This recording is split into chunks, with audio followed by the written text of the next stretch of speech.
The views and content expressed on the following program are provided solely for informational and entertainment purposes. They do not constitute legal advice. A podcast is not a substitute for retaining a competent, licensed attorney to advise you on your specific legal situation. Break the business, play is work and work is play. Power into creators, have fun along the way. Break the business, doing what it takes. Celebrate success and learn from the mistakes. How's it going, everybody? Welcome to the show. It is time for Break the Business, where we empower indie creators and have some fun along the way. I'm Ryan Kairalla, and it is a pleasure to have you here this week. Ooh, we got ourselves a fun show this week.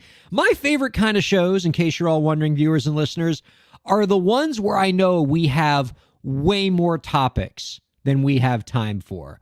Because I know that only the best is going to make it to air. We're going to have some stuff that doesn't make it, and it's just going to be an absolute blast. And this is one of those shows. There's great stories, great content, fun to be had. And for many reasons, there's fun to be had, not the least of which our co-host joining us this week, always bringing the fun, Elisa Rockdock is here. Hey, Elisa. Howdy, howdy. Only the best makes it to air, except when I'm the co-host. How's it going, everybody? How's it going? We all have that on our clock when Elisa would give us her patented imposter syndrome, fishing for compliment pessimism that is basically her brand. Oh, and the kazoo, that's also part of the brand too. The brand is strong. If you learn anything, it's about being consistent with your branding.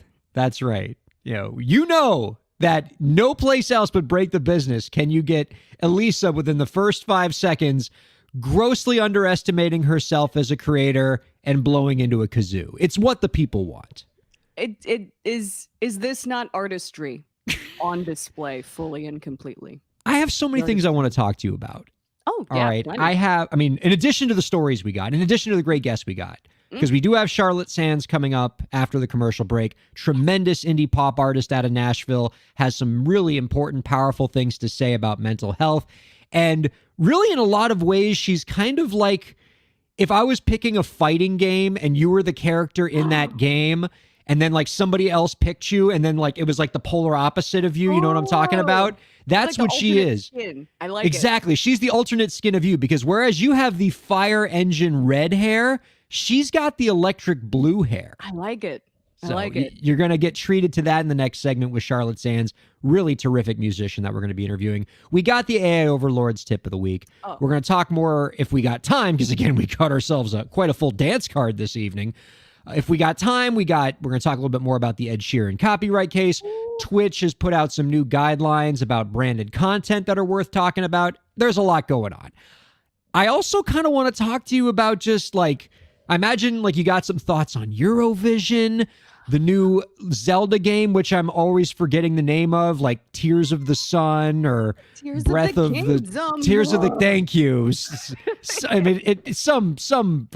Look, I should like the Zelda games more than I do because I like video games, but Legend of Zelda just makes me feel dumb because I can never do the puzzles. And like, I really like it when I get to like slash stuff with Link's sword and everything. But then when I got to move like a giant block inside like two other giant blocks, and you need like the right thing to do it. And I never know how to do it. And I have to look up a walkthrough on YouTube and I feel stupid. This is why I can't do the Zelda games. It's okay. Have you heard of the program Notion? Remind me to share with you my Notion page. It's like a database management software that usually people would use for things like business and cool entrepreneurship type things, maybe even organizing your scholastic life. I use it to make an entire tracker for Breath of the Wild where I could track an all shrines run, and every page links to the relevant walkthrough for each one. So I got you. This is how I might need that now, like 5 years too late, because I still don't think I've beaten Breath of the Wild yet, and I probably should before I take on whatever the hell this new game is titled. We can talk about all that if we have time. I do want to quickly talk about one silly thing before we do the AI Overlord tip of the week. I always find like one TikTok video that I get obsessed with, and if I get obsessed with it on the same day that I have to record Break the Business, then we're going to talk about it on the show, and that's how this works. Let's go. TikTok creator Sarah Griffith in just a brilliant attempt at combining like my two of my favorite things. Boy, does this algorithm know me well, okay? Sarah Griffith has created a video series on TikTok where she identifies Major League Baseball players who have names that sound like they should be Star Wars characters. Just going right for my heart, this Sarah Very Griffith. And I just want to, Lauren, do we have a clip of one of these videos that we can play for everybody? I know a lot about Major League Baseball and Star Wars because I have the brain of a 10-year-old boy. So I'm going to be starting a series now called MLB Players with Star Wars Names. These are baseball players' names that I think you could plug into any Star Wars movie and it would completely make sense. If you don't understand the concept of this, you'll get it in a second. Starting with Boba Fett. I don't have to explain myself. You hear it, right? It sounds like Boba Fett. Perfect example. Next up, we have Cal Raleigh. Yep. Great baseball player name as well, but also great Star Wars Jedi. name. Like Cal Raleigh plays shortstop for the 1902 Boston Bean Eaters, or Cal Raleigh owns a junkyard in the Outer Rim. Either way, it totally works. Finally, I'm going to end this first ep with what I think is the best Star Wars name in the majors right now, and that name is Lars Nootbaar. Perfect. Yes! The spelling, Lars is already a canon name in Star Wars. Like, why not? Absolutely perfect. Bass player No in the note. Cantina Band Lars for Nootbaar, may the force sure. be with you. I know a lot about Lars Nootbaar is Yeah. absolutely hanging out at Mos Eisley. Absolutely. Like listening to the Cantina Band. Oh my, excellent. Very Lars good. Dupe. So just so you know, I've already put out a guest request for Sarah Griffith because I want to dedicate all of next week's show to Yeah. just us talking about baseball player names that connote Star Wars. Hideo Nomo, I think, would be a good one. Basically, this works better with all of the non-American Star Wars names. Like you need a unusual first name and an unusual last name. Boom, Star Wars. But like, I mean, Cal Raleigh, you're right. That is a That's Jedi very good. name. Like I think he's the Or an protagonist X-Wing in the pilot. Jedi Survivors game that just came out. Actually, Cal Raleigh, yeah. Yeah, Cal Raleigh's X-Wing pilot for sure. And I think we had also mentioned, I think she talked about this on another TikTok that she did of this, that any of these would also work as Dungeons and Dragons names, which I know speaks to Absolutely. you. Yep. Roll that in the character name generator, and absolutely that would pop up. Absolutely. I love anything that gives Star Wars fans a reason to start watching Major League Baseball or vice versa. That's just chef's kiss. I love it. I'm already on the hunt to get her on the show next week. Oh, all right.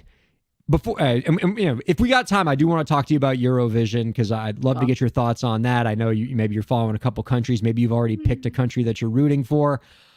And, we love Eurovision around here, but I do want to get to, I think, what has now become the most favorite segment here at Break the Business. People are really rooting for the AI Overlord. Let's go and do our AI Overlord tip of the week.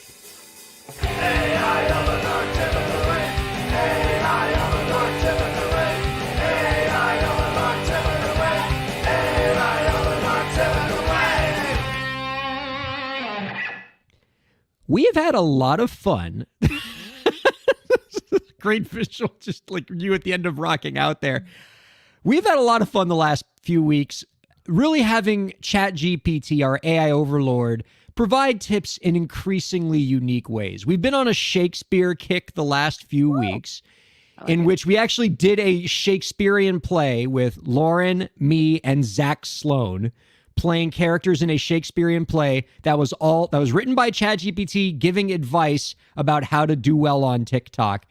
By the way, I recommend thoroughly that people go back and watch that episode if you want to see one of the finest acting performances from one Zach Sloan, who is a GD national treasure, just making a meal out of that performance. And he didn't bring it up on the show. He only brought it up after the show. But if you want to know what he was channeling in his performance, it's worth knowing. Go back to YouTube and watch Orson Welles doing a champagne commercial from 1980 while drunk. Oh, beautiful. And that's what Zach Sloan channeled in that performance, and it was magnificent. But we're distancing ourselves away from Shakespeare this week. We're going to move into more modern literature to what I think is in a lot of ways an equally impressive form of literature to Shakespeare, and that is the trashy romance novel. Absolutely. And Elisa, well, I'm wondering you could help us with this as someone who's literally a professional audiobook reader. You would be more suited than anybody on this show to take a ChatGPT written tip of the week in the style of a trashy romance novel and narrate it for us. Oh boy. All right, Typically yeah. I specialize in young adult fiction. So this is going to be an interesting display of my range. You just got to chop off the young, and I think it's going to work.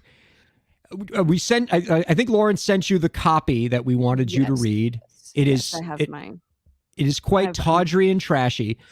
Yep, I have the manuscript in front of me. Very good. And now, not to raise the degree of difficulty on you here, Elisa, but like if we had some like music playing in the background to kind of set the scene, I got something here. If you like this, does that kind of work there a little bit? Like a bodice ripper harpsichord situation. Give me that good Bridgerton string section. Well, can we hear? Can you hear what I'm playing right now? Oh, Lauren says we can't hear it. All right, never mind then. I guess we don't have music this week. I guess you're doing this. I will picture the Vitamins string quartet underneath me as I read this. All right, take it away. Here we go.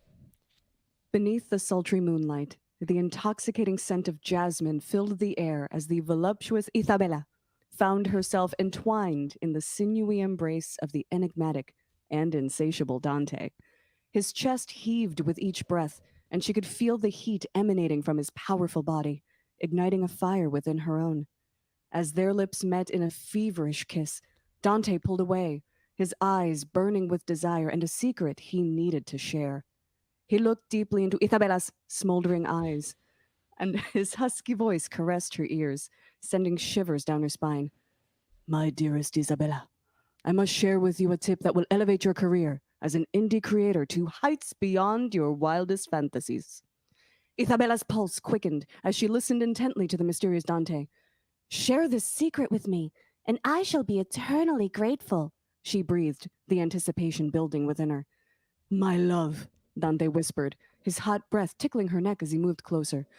The power of seduction lies not only in our physical desires, but also in the art of marketing one's work. Be bold, be daring, and capture the attention of your audience like a skilled temptress. Isabella's heart raced as she pondered Dante's passionate advice. Embrace the alluring art of promotion and use social media as your playground. Let your work tease and tantalize your followers, drawing them in with the irresistible allure of your creativity. Allow your audience to become entangled in the throes of passion for your art, leaving them yearning for more. As Isabella's mind swirled with newfound inspiration, Dante continued, And remember, my love, to keep the flame of desire alive by engaging with your admirers, responding to their ardent praises, and fanning the flames of their devotion. In the comments section, the fire of determination ignited in Isabella's soul as she vowed to take Dante's advice to heart. With every provocative post and sultry engagement, her work blossomed and her career soared to imaginable heights on the wings of the algorithm. Their love, like the unyielding passion for her craft, grew wild and untamed, fueling her success in the world of indie creation. Woo! Oh.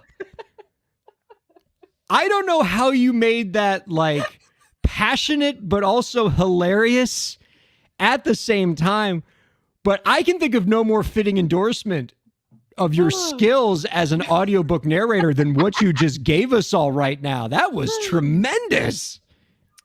Two young adult novels by HarperCollins imprint Balzer Bray coming out in late May for y'all. Fabulous. The commenters are going nuts. It is unanimous. People are loving it. Really, really. You have done ChatGPT justice. ChatGPT is just a natural language model and so shouldn't have an opinion on anyone's performance. But even ChatGPT thinks that you really delivered there. Thank you. See, and thank you to ChatGPT. I will always thank it just in case. That's right. Oh, no, yeah. When the revolution comes, we want to make sure that you're spared. All right. Another thing that we talked about last week. So Zach Sloan did a lot of great stuff for us last week. In addition to turning in that incredible Shakespearean acting performance, he also gave us some amazing thoughts on the Ed Sheeran lawsuit that we were talking about. So I don't know how closely you've been following this with the estate. To catch up a little bit. Yeah. So the estate of one of the writers of the Marvin Gaye song, Let's Get It On, not Marvin Gaye's estate, but another one of the writers, has sued Ed Sheeran, alleging that Ed Sheeran's Grammy-winning song Thinking Out Loud infringes on the Marvin Gaye classic Let's Get It On. Right. And what makes the case sort of groundbreaking and intriguing is it's the first case that's kind of making the argument that the source of the copyright infringement is not similar melody, and it's not similar lyrics, but really a similar chord progression. Oh, boy.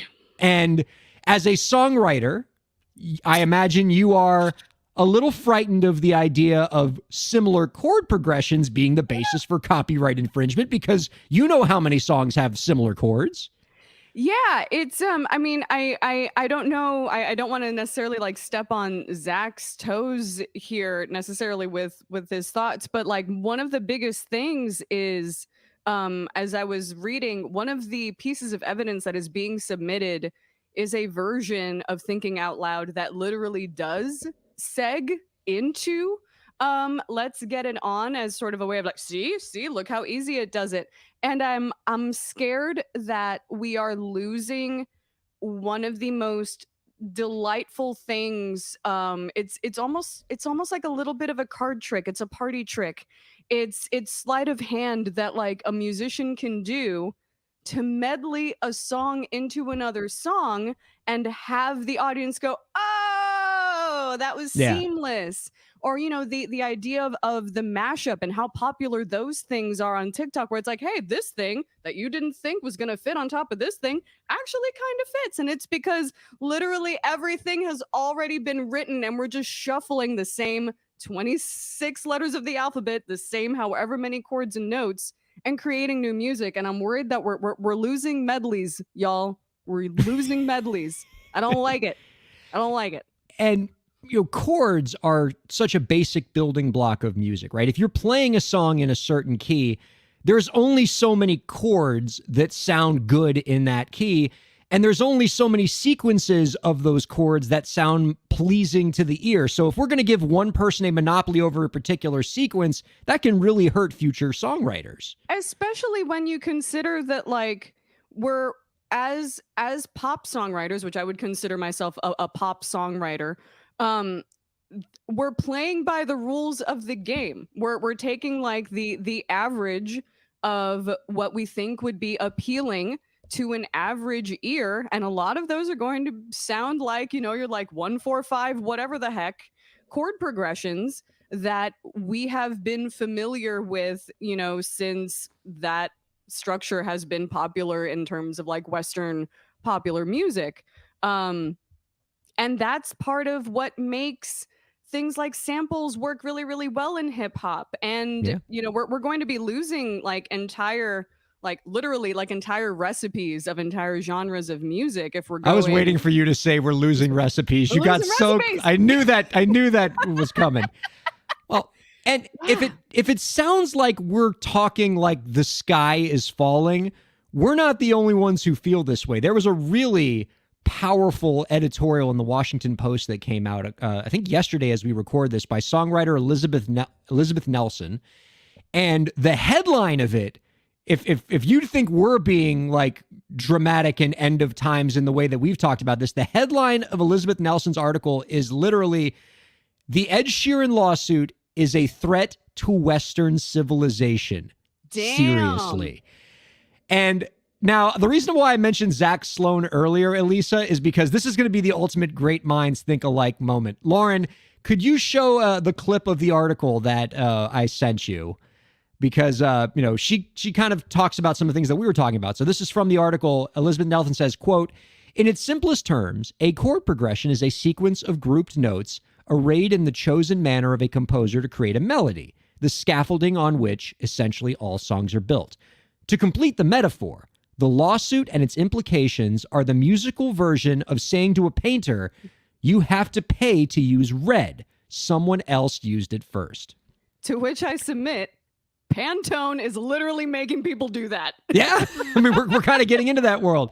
And so now this is the great minds think alike moment, because this was in the Washington Post yesterday. Lauren, can you play the clip of what Zach Sloan said last week on this program? Melody and the lyrics are the same. That's copyright infringement.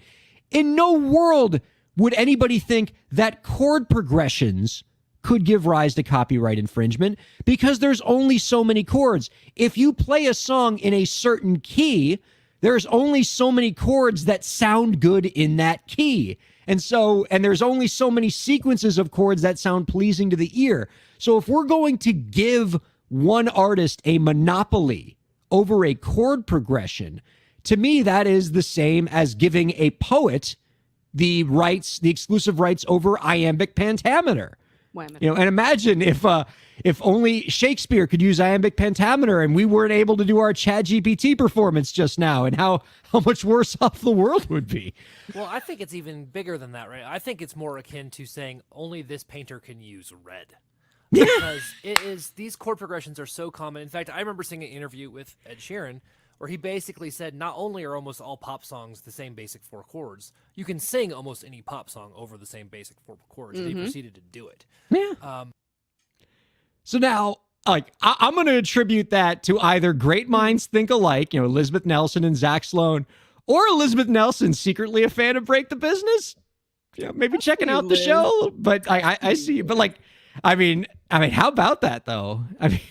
It's facts though. It is wild because, you know, we're trying, like, literally in pop music, we're trying to make things the most sort of like palatable thing possible. And we are trying to use a formula that has been known to work well, and then being penalized for literally playing by the rules. And then in the meantime, on the other end of the spectrum, we have people going, yeah, let's write music with AI. Anybody can literally write anything. It's just the same 4 chords over and over again. We could just make an AI do that. So it is a wild ass devaluing of creative work that we are seeing. And also the end of a threat to Western civilization, perhaps.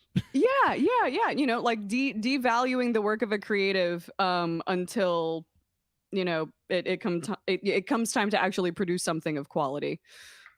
Well, we'll see how that works. And it kind of sucks that it's up to a jury in a lot of these cases where you can have any manner of person, musicologist being like, yep, they sound the same, but then not maybe necessarily going the extra step of being like, yeah, and everything else does. Play the Axis of Awesome video again for the umpteenth time every time one of these cases comes up. Oh, yeah, I mean, we talked about this on the show last week. Every pop song in the 1960s was 1-6-4-5, you know, C, A minor, F, G. And every pop rock song in the 90s and 2000s was 1-5-6-4, you know, C, G, A minor, F. Like there's you know, because chords are not material. It's the building blocks of songs. It's the DNA of songs. If you give one person exclusive rights to the DNA, you can't make new stuff. And that's quite troubling. All right. Got another story for you, Elisa, before we bring out our Charlotte Sands interview and go to break and all that.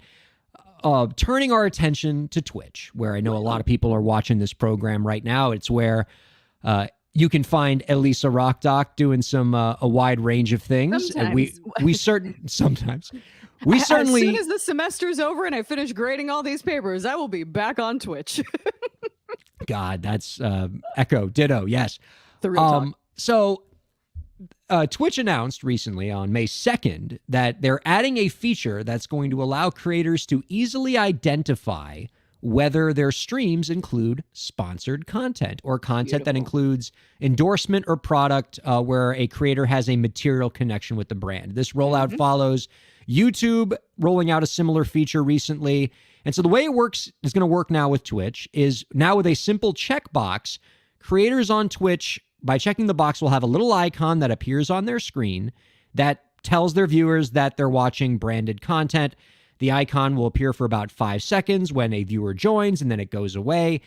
And you're probably asking, well, why is this important? Why do I want that icon on my screen? And the answer is because it helps you comply with Federal Trade Commission disclosure laws. If you are doing branded content, you need to let people know that you're doing branded content. And I think it might be useful, Elisa, before we go to break, to talk a little bit about what that means and what kind of the general rules are, while also pointing the viewers and listeners to where they can find more resources on this, because it's super important and it can get kind of tricky. So you want to review this stuff if you're going to get into the branded content game, which you should, by the way. Great way for creators to make money on the platform and to partner with great organizations who want to partner with you. But let's talk about some of the general points here. The FTC, Federal Trade Commission, requires that when a creator is endorsing a product in their content, such as a social media post where you're, showing off a brand or some kind of advertisement, or you're doing branded content in a Twitch live stream or on a podcast, you need to make that endorsement clear. You cannot have this branded content and not tell the world that that's what this is. And you can, it doesn't have to be a long, extensive disclosure. You can have the words advertisement, sponsored, or even just say something like, thanks, company, for this free product in your post. If you're doing social media, hashtag ad works just fine and tends to be the weapon of choice for sponsored content. And so you might be wondering, well, when does something considered an endorsement of a product? So if there's a creator, what you are looking for is if you as a creator are talking about a product in some kind of way, and there's what's called a material connection between the creator and the product, which means you work for that company, you're getting some kind of payment or consideration to feature that product in your post, which can also include, by the way, just getting the product for free, a family relationship, any of those things can be a material connection. And if you have that material connection, you got to disclose it. And so now if you're going to do that with Twitch, so like let's say, for example, you are a video game streamer on Twitch and a video game company says, hey, we'd love to have you stream playing our game and we're going to pay you a little bit of money to do it. Or we're going to send you a free copy of the game so you can play it. You got to put the word branded content in there. Or you can do this new feature on Twitch where you just click that little box and Twitch takes care of that for you. The only times where you don't have to explicitly disclose the branded content is one, in a situation where it's clear that it's an advertisement, right? If this is a commercial that you're doing and it's clear that it's a commercial, you don't also have to say that it's an ad. Or if it's overwhelmingly well known that you as a creator are a spokesperson for the company. So you can speak to this a little bit, Elisa. You have worked as a spokesperson for companies and created content on their behalf. I think of your work as a Fragdoll cadet, right? Yes, With Ubisoft. And you made videos and content for them. You wouldn't have had to put sponsored content in that content if it was clear that you were working for them and creating content for them because you had a direct affiliation with them that was made very clear in the post. Yeah, cool. Very cool. And also like a lot of that work predated a lot of these guidelines. And it's kind of interesting seeing how that has sort of trickled. Personally, I know that we're thinking about it in terms of maybe like music industry, video game stuff. This has been a huge deal in the makeup community. First starting with makeup YouTubers, getting and receiving free product and, PR boxes from makeup companies and not necessarily disclosing that they received free product or that it was a paid brand sponsorship. And that's also hitting TikTok in a big way because TikTok now is sort of like a Wild West. And you have, folks in like Gen Z, Gen Alpha who maybe didn't, grow up with like the YouTubers getting smacked by the FTC for improper disclosures being like, yeah, I'm a partner, I'm just a partner with them. It's not like a branded thing. They didn't like pay me or anything or like send me on a trip. They didn't pay me. They just, paid for my room and board at the Ritz and gave me a free makeup. At the just sent me a little weekender at the Ritz in Dubai. Just a teensy little, just a little thing. So it's. But I would have made this content anyway. But what it does is, in a world where media outlets are closing down because people are trusting influencers and an individual more than say like a wire cutter, like a reviewer that reviews these products. People trust an individual. This, as a content creator, is going to make sure having proper disclosures. You might be like, oh, I don't want to say that I'm doing an ad, it's icky or whatever. No, please do that, because if you don't and your audience sniffs it out, they're going to lose a lot of trust in you. So it's better for you to disclose, like, hey, you know what? I got this free product from this company. I worked with this company. And honestly, the community that you built will actually, if you built like a decent one and like a positive one on the internet, your community will actually be stoked to help you out and like share this branded content so that you can make your money and be able to do this thing for a living. So proper disclosure and being totally transparent can only help you. I know it feels a little icky sometimes to do like ad stuff, but being honest is going to get you way further than trying to like hashtag ad in like the smallest possible font like behind your username, which people have done. Like, oh no, it's there, it's just like this big. Like, just be honest. Just be honest and retain trust with your community. That's the number one thing. We encourage you to check out the FTC's website. That they got some great guidance on this. And we're going to put a couple links in the show description for you where you can find some more resources on this, because this is a very important area of law, especially because of how lucrative this sponsored content thing can be. And I think it's a great path for a lot of indie creators to follow. We're going to take a quick break, and then we're going to be joined by Charlotte Sands here on Break the Business. Don't go anywhere. We'll be right back.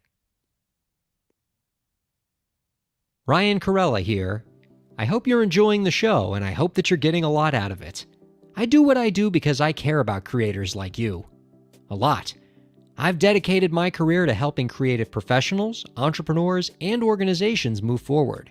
I do it by hosting this program, and I'm also proud to do it in my legal practice.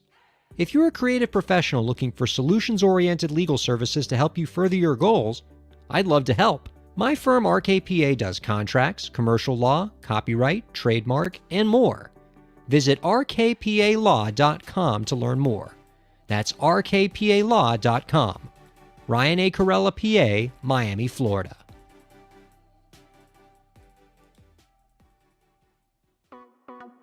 Streaming services for Break the Business provided by LEK Entertainment. LEK Entertainment is a full-service entertainment company offering everything from consultations to full-scale events and productions, including audio and video productions, voiceovers, staged theatrical productions, script and music development, and streaming services. For more information, visit lekentertainment.com. LEK Entertainment wants to help you bring your story to life.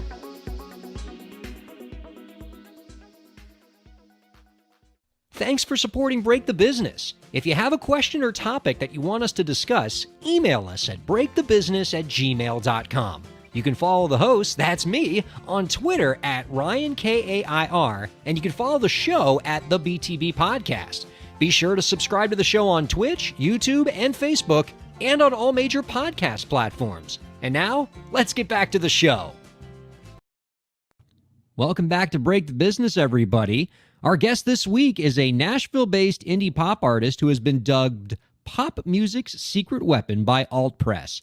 Our guest has performed at Bonnaroo, Austin City Limits, South by Southwest, and more, and her recent singles All Right and 6 Feet Under are available now. We are happy to welcome Charlotte Sands on to Break the Business. Hi, Charlotte. What's up? I'm so happy to be here. So happy to be chatting with you. I feel like the radio audience is really missing out here. The folks that can't see what we're doing are missing out on the experience that is your awesome blue hair. Charlotte, this is... My roots are so bad right now. What a terrific do you have right now. Oh, come now with your modesty. That is a cool look. I very much wish I could pull it off. How long ago did the blue hair start? I've had it for probably like 6 years now.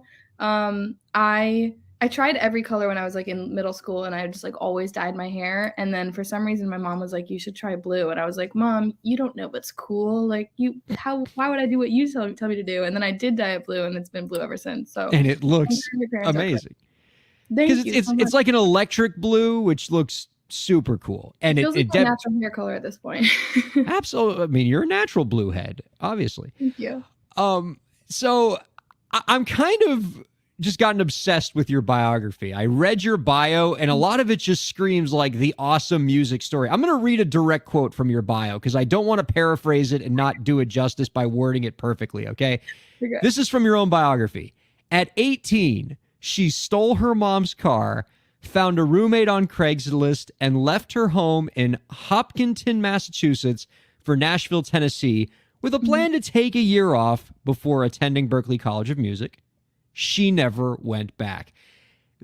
I mean, that sentence in any artist's bio is going to grab you. Can you take us to that time in your life? I mean, stealing a car. Oh, I'm just going to take a year off before I start college. Never mind. I'm a rock star now.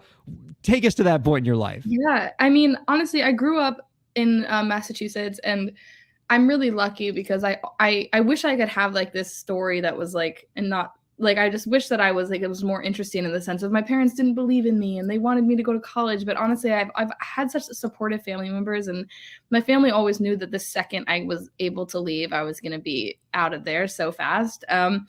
But I grew up kind of like on like Bonnie Raitt and Sheryl Crow and like Michelle Branch and all of these incredible women that were making their music in Nashville. And so when I was in high school, I was just like obsessed with the idea of like being neighbors with like these incredible like songwriters. And so as soon as I graduated, it wasn't even like a week, and I was like, okay, I'm ready to go. I'm out of here. I was basically took my mom's car. I was supposed to bring it back. Sorry, Mom. I promised her that I was like, believe me, I was like, this car is nothing compared to the fleet of cars I'm gonna get you in the future. I was like, just it's an investment, okay? But I took her car. I deferred all my applications to college, but I always knew that I wasn't gonna go. There was no part of me that was like, that's gonna work out. I think I just wanted to make my like teachers happy and give my parents a little hope that I was gonna have like a normal like life. But the second I got to Nashville, I just knew it. I'm kind of like a throw yourself into it and then like sink or swim kind of person. I like to be I'm a full send girl. If I'm gonna do it, I'm gonna do it with every ounce of my energy and being. And that's kind of what I did. I was like, I'm either gonna make it or I'm not, but I'm gonna die trying. That is This still where I'm at. decision certainly worked out for you. And I like to think it worked out for the student who was first on the wait list at the Yeah, Berklee College of exactly. Music, who got a phone call. It's just like, that blue-haired girl dropped out. The seat's yours if you want it. And now, so you've made two people happy. That's always good.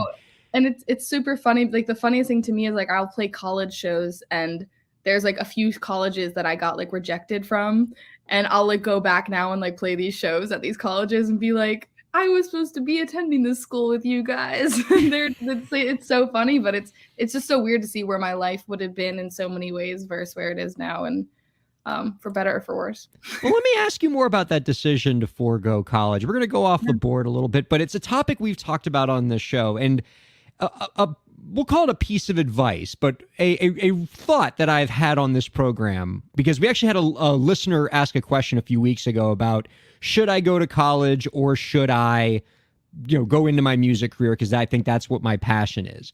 And what I said on that show is kind of similar to your story, which is college is always going to be there. If you have a supportive family and they're on board with it, there is something to be said for your parents saying to you, take a year or two between high school and college while, you don't have a lot of obligations yet, and throw yourself into a career and give it a real shot. And after a year or two, if it isn't where it is, then you can go to college. But that way you don't have to ask yourself, what if? Because you can probably speak to this better than anybody. The career that you went after in music, it couldn't have been a part-time job. It's probably something you would have had a lot of trouble balancing with a full-time college career. So you threw yourself into it. And if it didn't work out, you could have gone back to school. But you know, it sounds like you're glad it did.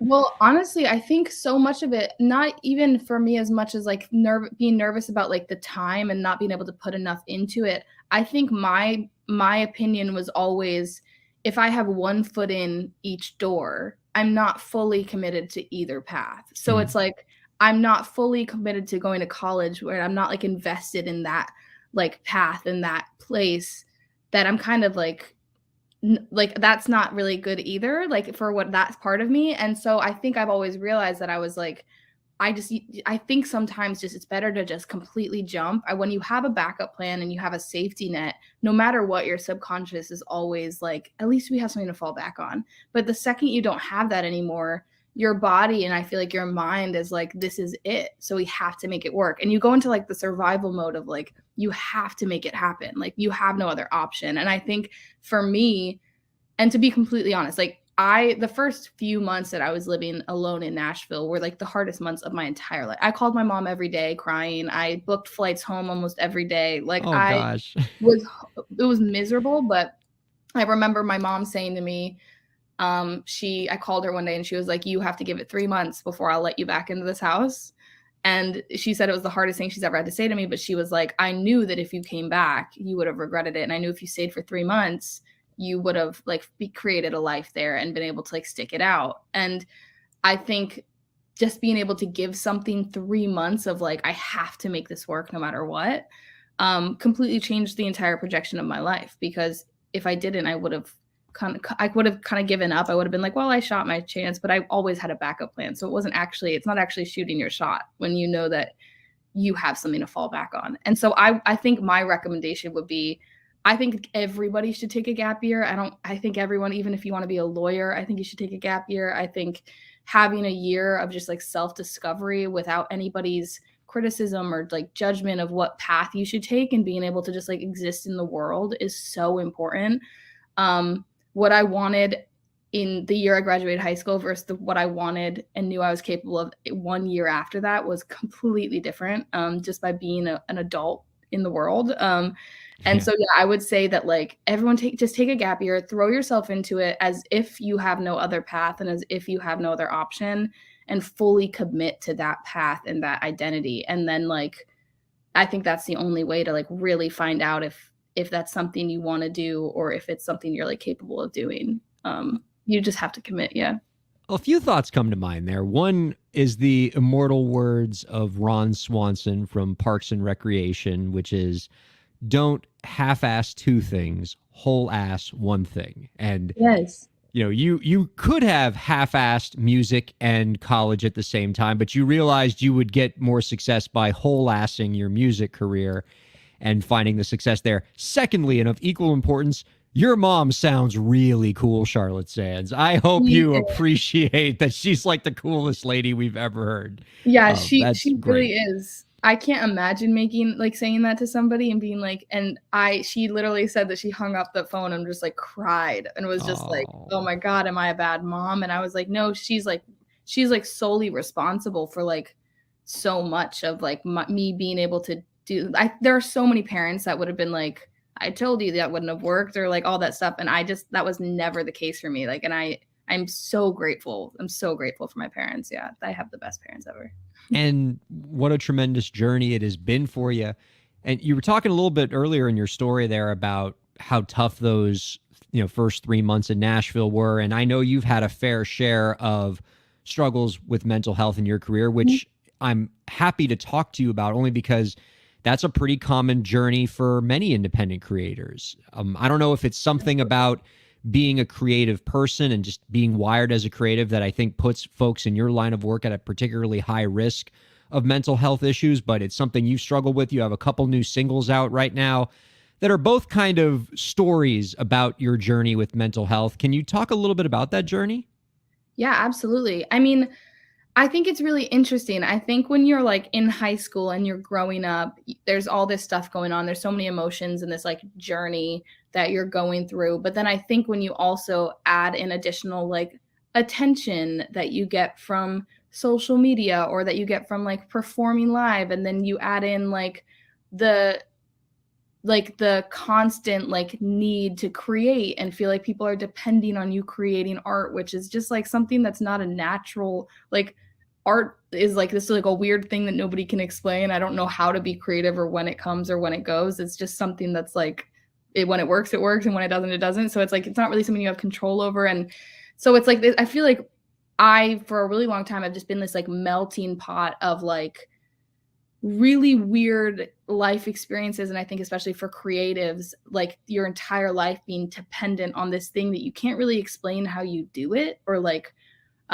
where it comes from. And it's just kind of like hoping that you are able to do it again. And then you add in additional pressure of like the money side of it and then the team side of it and all of that kind of stuff. It can get really, really, really heavy really quickly. And I think that's kind of what happened with me is I felt like I had so much, and I still feel this way so much, but like I have so much to prove. I have so much to say. And I want so badly to be able to perform at such like a high level and to be able to take every opportunity and make everybody proud and to do right by everybody at such a high level. But then I also like want to be a good sister and I want to be a good daughter and I want to be a good friend to people. And like, it's hard to balance those things. And sometimes that just like I can't. And sometimes I'm really good at it and it's so easy and I compartmentalize these things and I'm organized about it and I can be effective. And then other times I just get really overwhelmed and I don't know how to even like have a conversation. And I don't know how, like there were so many times on my last tour or my headlining tour where like I would be crying before I went on stage. I would go on stage. It would be the best feeling in the entire world. I'm like, I am healed. I am where I'm supposed to be. I've never been happier. I would walk off stage, be alone and sit in silence and just, it would all come back. And I think for so many people that are artists and it's like this constant scale of 0 or 100 and like nothing in between. It's a complete isolation and loneliness, or you're getting all the attention and affirmation in the world, and finding a place where you can live with both those things is very strange. And something that I'm still constantly working on. I still get off stage and I'm like, how do I feel like that again? Oh, I have to wait a week. I have to wait till the next tour. Like, I can't do that. Like, I need that. So then you try and find other ways to get that. And it's just like a thing. But I do feel like mental health is something that luckily has connected me to so many people, because it's something that I really for some reason, I have no hesitation in talking about that. It's like something that's very comfortable to talk about for me. There's a lot of things that I would probably be weird about and not be as open about, but I think mental health is just so normal and like it's so important, and it's completely reflective of how you treat other people and then how other people feel and then how they feel about themselves. And like, so I think we all owe everybody a response. Like, it's our responsibility to take care of ourselves so that we can kind of like not be spreading any unnecessary negativity and like harshness into the world. And that's how I like to see it, is like, if we can talk about this and figure it out as a community and as people and be there for each other, then like everyone will benefit from it. And yeah. And so, sorry, I can talk about this forever. I'll just go on and on. But the songs I released is kind of like two parts of a story. I feel like All Right is kind of the hopeful, like things will get better and things are going to be okay. And like that light at the end of the tunnel song, and which is half of how I feel all the time. I'm really optimistic and I'm always like, oh, this is fine. Like, what's the worst that can happen? And then 6 Feet Under is kind of the other personality of mine, which is like I'm here and I'm going to be here forever. And this is never going to get better. And I think both feelings are very valid, and both feelings, I think a lot of people feel both. A lot of people are on one or the other. And I go back and forth all the time, but I release those songs right next to each other so that it was kind of like however anybody is feeling, they can relate to the hopeful song if they need that, but they can also understand that it's completely normal to not have hope. And it's also completely normal to feel like it's like the tunnel or the hole. And I remember my friends, like his therapist told him that he's like, are you in a tunnel or are you in a hole? And because that's very different. And a tunnel, there's a way out, and a hole is obviously like, that's it. And I think 6 Feet Under is like the hole and All Right is the tunnel. And yeah, and so that's how I kind of wanted those to be like released together in some way, and show both perspectives of like my life and a lot of other people's, I believe. In the course of your own journey in mental health, have you come across any solutions or strategies that have helped you manage that, helped you find more tunnels and fewer holes? Yeah. I mean, I definitely think when admitting that you're not always okay is huge. And I think so many people, so much of the things I feel like I say when talking about this is like so cliche. It's like asking for help. But I think that I would always say that and then laugh it off. And then I realized that I was like, oh, I'm not doing that. Like, I'm not actually being vulnerable with anybody. I'm not actually being like, hey, I'm not really feeling great today. That's still a huge thing for me. I'm a huge control freak. Like, I'm fine. Let's just get through it kind of person. And so even me calling somebody and being like, hey, this is too much. I can't do this today. Or like, hey, I feel overwhelmed. Or I woke up and I just have like a bad feeling today, or I'm anxious, or just allowing people to then meet you where you are and then choose their reaction based off of like the knowledge they have about where you are, instead of just acting on how they think that you are or how they want you to be, is like really important. And then I think that's what also builds like stronger relationships between people, is being able to be vulnerable to each other and being able to trust each other with those feelings and information. So that's been really helpful for me. And I, as well as I think, I try to like journal. I mean, that's really helpful for me because I feel like I hold all of these feelings and emotions here. And the second I journal, I can like feel them like, okay, now there's somebody somewhere else. I am no longer like holding these things. I am no longer the vessel for these emotions.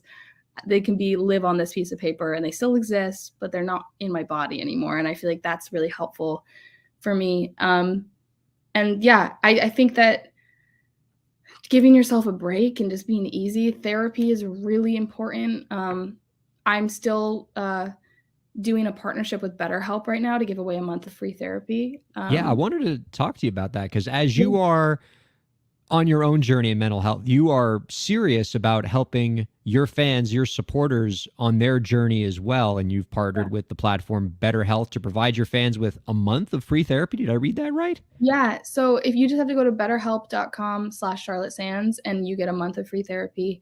And it's honestly, the reason I love it is because you don't need a car to get to, it's all like can be virtual. You can text it that makes you feel more comfortable. You can do video chats, you can do calls, whatever. So it's like, I think that completely taking away the logistics of like having to find a time that you can get to the office, how long will it take you to drive, or like all these things that made me really hesitant in going to therapy in the first place. I felt like it took away all these obstacles that I was like making excuses kind of over. And then I was like, oh, I can just text a therapist if I'm like in a weird place, and I can book an appointment 30 minutes before, and all these kind of things that took away my hesitance towards therapy. And it's really easy. You can do it all on your phone. And you can also, there's a lot of really cool things on it where you can like journal and then choose to share your journal entry with your therapist or not to, if you want it to be private. And like a lot of times I would be going through all these crazy things, but then by the time I got to my session, I would be like, I'm in a great mood today. I have nothing to talk about. So, and then I would get anxious because I'd be like, what do we talk about? Am I just gonna should I just like lie and make up a crazy story? So instead I started like kind of like journaling, and then every week I would be able to share the journal entry of like what happened that week, and we could go through and actually have conversations about it, so it felt less overwhelming than just like normal stuff. So I really recommend therapy to anybody who wants to try it. That's really terrific. For the folks out there who want to check out All Right and 6 Feet Under and just learn more about you as a creator, where are the best ways to find you out there in the world? I'm on all social media platforms as Charlotte Sands, and then Spotify, same thing, Charlotte Sands. I'm on Spotify, Apple Music, all of those streaming services, and we just have we have a video out for 6 Feet Under as well, and All Right, that I'm super excited about. On YouTube, so check those out as well. Marvelous. And do you have any last tips for the indie creators out there to help them move their careers forward? My biggest tip would honestly, I think I would say treat yourself as a creative, but also as a business. I think that like 50% of my identity and who I am as like a businesswoman, and I see myself as like a CEO of my company instead of just a songwriter or an artist. I am a businesswoman, and I go into meetings and I represent myself, and I am a part of every conversation on the business side as well as the creative side. And I think it's a lot of work, but it also makes you a part of everything, and you be able to like, if you're going to be independent, and if you are independent, the whole pro is that you have creative control, and you get to make your own choices and own decisions. And to make the best choice in the decisions, you need to be a part of all the conversations. And so I would say that is huge, is like kind of look at yourself as an entrepreneur, because that's what you are. And I see it as like you're pitching yourself on Shark Tank, and like you are the same as those people, and the sense of you are creating a product and selling a product on one side. And that can sound really negative, but you will represent yourself better than anybody else. And so I do believe that is the way to do it. But I would say other advice is to just like make bad content, make good content, make whatever it is, just put out art, put out songs, make just a ton of art as much as you can. Even if you don't like it, you can always take it down. If it isn't you in a year, take it down. But I think constantly creating, you'll only get better, and you'll only find out more about yourself, and you'll only meet more people. And I think that the second I just kind of gave up, and in the sense of I gave up all fear of failing, and I gave up all fear of people not liking me or liking what I was doing or any care about their judgment. I let it go, and I just started doing whatever I wanted to do whenever I wanted to do it. And that is the second that I started receiving like these opportunities, and things started, you have to make room in the universe for it to like reward you. And so I just let go of all that stuff, and just like, don't be afraid to fail, and don't be afraid to make bad things, because everyone does. And every artist that you've ever known has made songs that they probably hate now. So just do it anyway. And just give it up. That's marvelous, Charlotte. Congratulations. Look, please don't be a stranger, all right? We want your cool stories and your blue hair and your great music here constantly, you all won't right? be able to get rid of me, I promise. That's what we like to hear. Thanks so much for being on the show this week. Thank you for having me.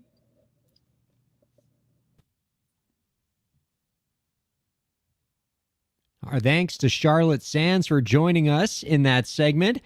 If you are interested in checking out the month free of BetterHelp therapy, go to betterhelp.com/Charlotte Sands. That sounds like a pretty good deal to me. That's exciting stuff. Now, if BetterHelp were paying us, we'd have to disclose that. Little, what we like to call in this business a callback. But I mean,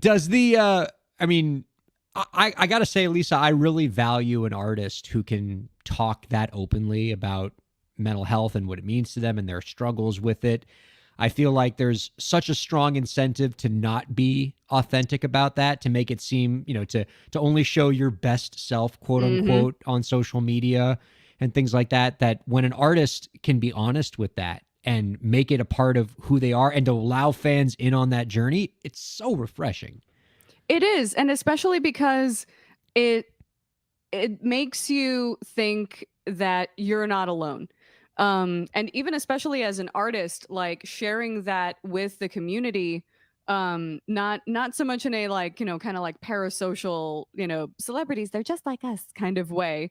But in a sort of like demystifying the process, and really getting into how hard this actually is. And it's not like you can just drop everything and pick up a guitar, go viral, and have all your dreams come true, and not be affected at all by any of that. So I will second that emotion vis-a-vis therapy. Very important. But also being honest and transparent with your community, I think helps, especially because they are way more understanding than you think, and you are definitely not alone as a creator. I've shared like my own struggles, like on Patreon posts, and kind of like guilt, this feeling of guilt about like not producing enough and not being this like effective creative machine. But everyone else is like, no, like literally take care of yourself first. Yeah. Because otherwise there's no art. If there's, if you're like literally not capable of creating it. So feed yourself. Creatively, feed your mental health, take very, very good care of yourselves, everyone, so that we can make the world a more beautiful and joyful place as artists. All right, we got about 60 seconds before we lose radio here. Real quick, another MLB player that sounds like they should be in Star Wars, Boof Bonzer. Tell me that's not like the crazy pilot that's going to take you where you need to go on some just completely, desolate planet. And now with the time we have left, any thoughts on Eurovision? You excited about it? Have you heard Queen of Kings and are as obsessed with it as I am because it's all over TikTok? I'm kind of remaining unspoiled until the semifinal next week. But I am very excited for the fact that people are about to discover that Hannah Waddingham from Ted Lasso fame is actually a brilliant musical theater actress and has a wonderful voice in her own right. And so I'm hoping that she gets to display that next week. Is she hosting for Eurovision? She's one of the commenters because they're hosting it in the UK since they can't have it in the Ukraine. What a treat! Mm-hmm.